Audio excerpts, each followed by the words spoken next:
Would you like to hear a story for Nabarus? One that I told my grandchildren when they were small. Very well.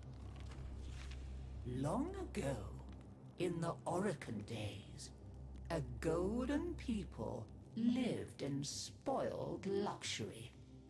If a body wore out, why, they would take a new one as easily as plucking a maprico. Such was the mystery of the Kuva.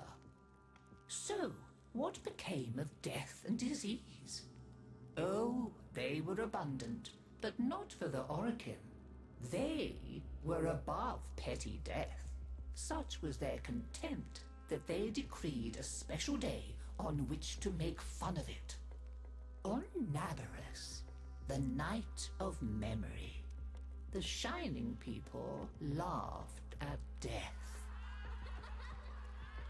They dressed in costumes that recalled the old days of mortality. Skulls grinned, hallways guttered with demon lights. For one night, beauty was banished. Rot and monstrosity held sway. Now, on one very special Nabarus, 3 pretty Orokin were bored, as Orokin so often were. Nabarus no longer holds its magic for me, sighed one. Masks and costumes are for children, grumbled another. Why follow the crowd, mused the third. Are we not the very elite of the elite? Ha ha!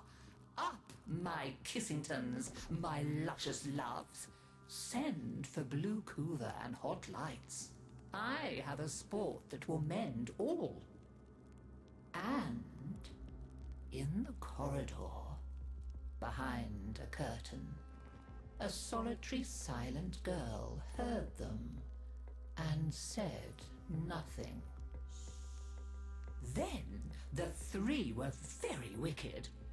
For what do you think they did? Down into the streets they went, and they caught 3 poor ostrons and bore them back to their gilded halls.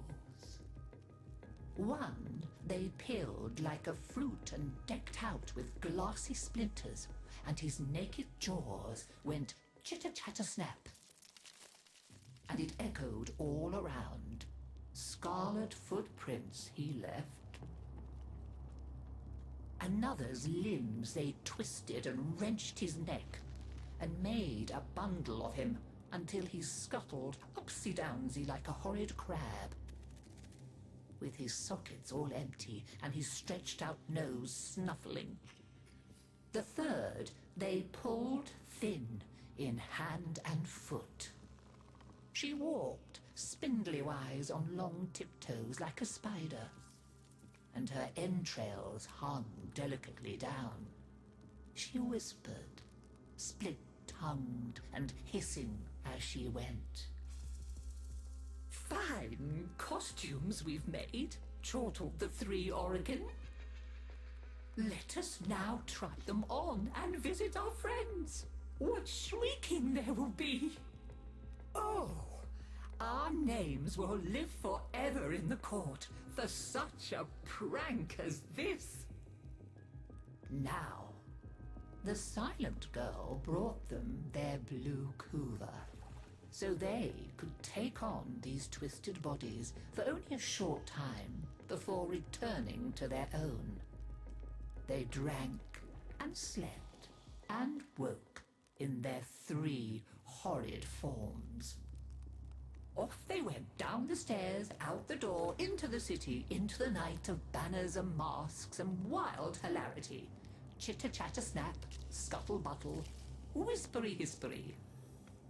As you can imagine, there were many screams and laughs. Such cleverness, such wit. But in a high room of the tower, the silent girl looked at the faces of the 3 sleeping Orokin. she went and opened a little ivory door that she was not supposed to know about, and drew forth a flask that she would have been glassed for even looking at.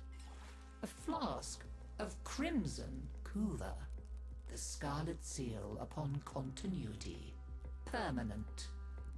And she tipped it down 3 cruel throats. With a little laugh, she went skating away, never to return. There were many screams that nabberous night, but when the sun came up, none screamed so loud as the 3 who found that they were trapped in the hideous bodies they themselves had fashioned for ever and ever.